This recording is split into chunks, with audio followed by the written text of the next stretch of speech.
약을 먹지 않아도 단순히 이 방법을 사용하면 혈당 피크가 10%나 개선되고 식후 2시간 혈당이 무려 30%나 낮아진다고 하면 믿기실까요? 실제로 제가 실험해본 결과입니다. 안녕하세요, 동네 약사입니다. 약국 근처에 돼지불백을 매우 잘하는 집이 있어서 점심에 자주 가곤 하는데요. 그 집은 야채를 뷔페 형태로 떠서 먹을 수 있습니다. 최근에 사람이 많이 몰려서 식사가 늦게 나온 적이 있었는데 배가 고파서 양배추 샐러드 한 접시를 우선 먼저 먹고 있으니 이후 식사가 나왔던 적이 있습니다. 놀랍게도 이렇게 식사를 하니까 평소에 먹던 대로 식사를 하는 것보다 혈당 스파이크가 무려 10%나 감소하고 식후 2시간 혈당이 180에서 125로 잡히는 것을 경험했습니다. 이 식사법 아마 많은 분들이 알고 계실 거라 생각하는데 유명한 거꾸로 식사법입니다. 우리가 일반적으로 밥을 먹을 때를 한번 생각해보면 우선 밥과 국을 한 숟가락씩 먹고 식사를 시작하는 경우가 대부분입니다. 그럼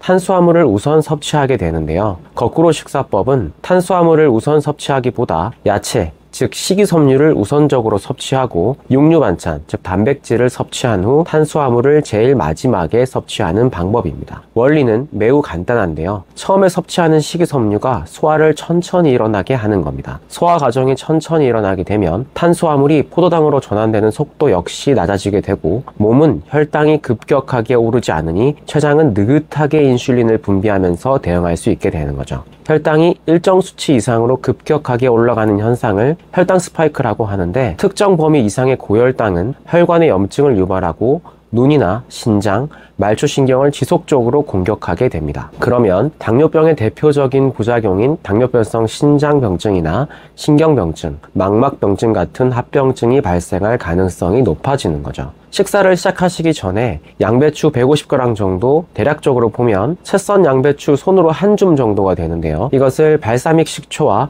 엑스트라 버진 올리브 오일을 섞은 드레싱과 같이 섭취하시면 됩니다. 양식 식당을 이용하신다면 식전 빵을 드시지 마시고 샐러드와 고기를 먼저 드신 후에 빵을 드시면 됩니다. 한식 식당을 이용하신다면 채소와 야채를 우선적으로 먼저 드시고 이후에 고기 반찬을 마지막으로 밥과 함께 드시면 됩니다. 저도 야채를 먼저 먹으니까 배가 좀 불러서 나중에 밥을 적게 먹게 되는 장점도 있었는데요. 탄수화물을 먹는 양 자체가 줄어들게 되다 보니까 혈당 관리뿐만 아니라 체중 관리에도 도움이 될 것 같습니다. 저는 야채를 먹자마자 식사를 해도 효과가 있었는데 관련 논문들을 좀 찾아보니까 대부분 식이섬유를 먼저 먹고 간격을 최소 15분 이상 띄운 경우가 많았습니다. 사람마다 위장 기능이 다를 수 있으니 처음 식사를 하실 때 식이섬유를 먹고 바로 식사를 해도 혈당이 개선되는지 한번 체크를 해보시고 만약 효과가 없다면 간격을 15분 정도 띄워서 해보시는 것을 추천드립니다. 이후 그 시간을 기억해 놓고 계시다가 동일한 간격으로 식사를 하시면 될 듯 합니다. 그럼 오늘 내용 간단하게 세 줄 요약으로 마무리해서 화면에 띄워드리고 영상 마무리하겠습니다. 영상 도움이 되셨다면 좋아요 눌러주시고 건강 관련 영상 지속적으로 스터디를 하고 업로드할 예정이니까 구독해 놓으시고 한 번씩 보시면 건강관리하는 데 큰 도움이 될 거라고 생각합니다. 끝까지 시청해 주셔서 정말 감사하고 오늘도 건강한 하루 보내세요.